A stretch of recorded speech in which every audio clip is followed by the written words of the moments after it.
Donald Trump's economic doctrine is making a roaring return, and this time it's rolling straight through Detroit, Tokyo, and Stuttgart. His new set of sweeping auto tariffs is poised to reshape the global car industry, disrupt long-standing trade flows, and challenge even the most iconic brands, foreign and domestic alike. From General Motors and Ford to Toyota and BMW, no automaker is safe. And the ripple effects won't stop at the factory floor. They're coming for your driveway, your monthly payment, and the future of the American road. Let's unpack what's happening, who's getting hit, and what it all means for the industry, the economy, and consumers.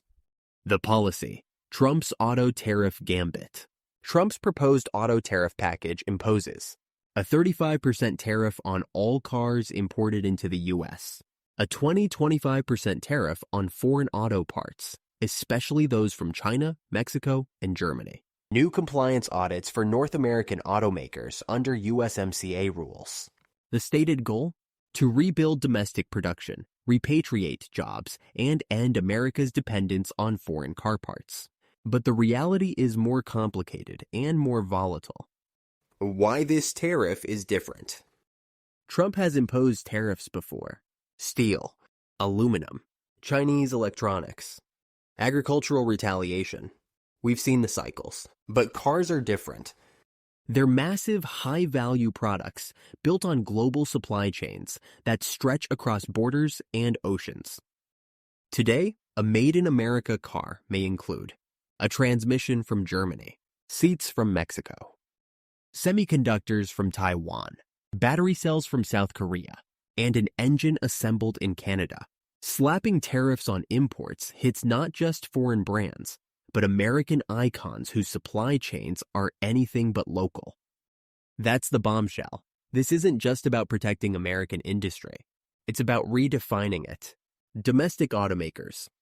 Friend or collateral damage. Let's start with the home team. General Motors, GM. GM manufactures more than 50% of its U.S. sold vehicles outside the U.S. Models like the Chevrolet Equinox and Buick Encore are built in Mexico. Supply chains for parts and components rely heavily on Canada, China, and South Korea. Trump's tariffs would instantly raise costs across their lineup. Expect higher prices for top-selling crossovers, disruption in parts delivery, pressure to relocate or duplicate production, a process that takes years. Ford Motor Company. Ford has a slightly more domestic footprint, but still faces risks. The Ford Maverick and Ford Bronco Sport are built in Hermosillo, Mexico. Ford imports key EV components from Asia and Canada. Tariffs hit their EV roadmap the hardest, exactly where Ford is trying to grow. Stellantis, Chrysler, Dodge, Jeep. Stellantis faces even more exposure. A large chunk of Jeep production happens outside the U.S. Chrysler's global parent company uses plants in Europe and Canada to feed U.S. demand. Net effect? American automakers may get politically shielded, but economically, they're exposed. Foreign automakers. Big targets, big impact. Trump's tariff policy hits global car giants right where it hurts. Toyota and Honda, Japan. Both build many of their cars in the U.S., but still import critical components. Engines, hybrid tech, electronics often come from Japan, Thailand, and Mexico. Tariffs could force price increases on everything from the Toyota Camry to the Honda CR-V. BMW and Mercedes-Benz, Germany, operate massive plants in South Carolina and Alabama, respectively. Export vehicles from U.S. to Europe and Asia, now facing retaliation risks, still depend on German parts, turbochargers, interiors, and tech. Hyundai and Kia, South Korea, use mixed production models, U.S. plants for volume, imports for niche models. Batteries and chips still heavily reliant on South Korean suppliers. For these automakers, tariffs mean cost inflation across the board, less incentive to invest in U.S. production, retaliation in their home markets. Bottom line, these brands are staring down higher costs, higher sticker prices, and shrinking margins. Tesla, not immune to the shockwave. You'd think Tesla, with its Nevada battery factory and Fremont CA plant, would be safe. Not so fast.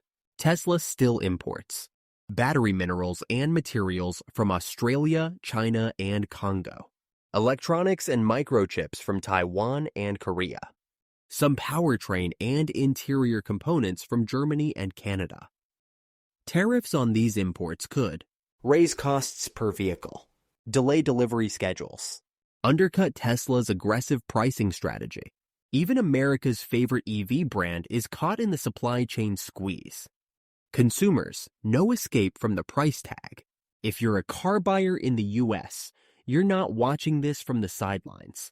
Tariffs are a tax on imports, and those costs get passed to you. The average new car could become $2,000 to $5,000 more expensive. High-demand vehicles like SUVs and trucks will see steep increases. These may suffer the most due to battery component tariffs. Leasing? That monthly payment just went up. Buying used? Expect upward pressure as new car affordability collapses. Trying to service an aging vehicle? Imported parts now cost more. There's no easy exit. Dealers, suppliers, and aftermarket collateral damage. Beyond manufacturers and buyers, other segments are bracing. Dealerships fear reduced volume, tighter margins, and slower inventory turnover. Tier 2 and Tier 3 suppliers may go out of business as OEMs retool sourcing. Auto repair shops will deal with rising part costs and customer pushback. The ripple effects are vast. Trump's tariffs aren't just a slap on foreign imports. They're a full-body shock to every level of the auto economy. Trump's strategy: shock and shift. So what's the bigger plan? Trump's team says the goal is to force a reorientation of global manufacturing. Make it unprofitable to build abroad. Reward companies that reshore production. Rebuild the American auto base from the ground up. It's aggressive. High risk. High reward. The thinking is short-term chaos will force long-term investment. Critics say it'll crush demand before supply chains can adapt. The timeline is unrealistic. Factories take years to move. Retaliatory tariffs will backfire on U.S. exports. But Trump doesn't see it as tinkering. He sees it as economic surgery. Political fallout. Industry vests. America first. The auto industry has already begun to push back. Lobby groups warn of irreversible damage to competitiveness. Foreign governments threaten reciprocal tariffs. Labor unions are split. Some want jobs back, others fear plant closures. Yet Trump's base loves it. They see a strong America standing up for its workers, its factories, and its sovereignty. For swing states like Michigan, Pennsylvania, and Ohio, the stakes are huge. 2024 is shaping up to be a referendum on globalization itself. The new automotive map, a forced reset. If these tariffs hold, expect a transformation. Automakers will split supply chains, one for the U.S., another for the rest of the world. Mexico may lose some production volume to the U.S. South.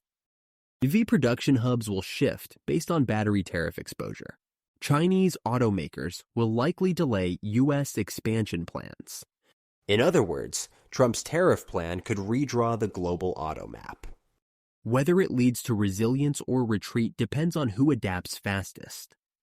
Final thought. The road ahead. Trump's auto tariffs are not just another round of economic policy.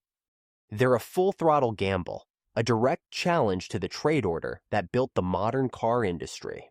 Supporters see it as a reboot of American greatness. Critics see it as a wrecking ball in a fragile recovery. Either way, the road ahead will be rough, costly, and transformative. The question now isn't whether the tariffs will shake the industry. The question is, who survives the shock and who drives the future? What do you think? Are Trump's auto tariffs the path to economic sovereignty, or a disaster for consumers and car makers? Let us know below. Like, subscribe, share this before the next sticker shock hits the lot. Because the next car you buy, or can't afford, may be the most political decision you make.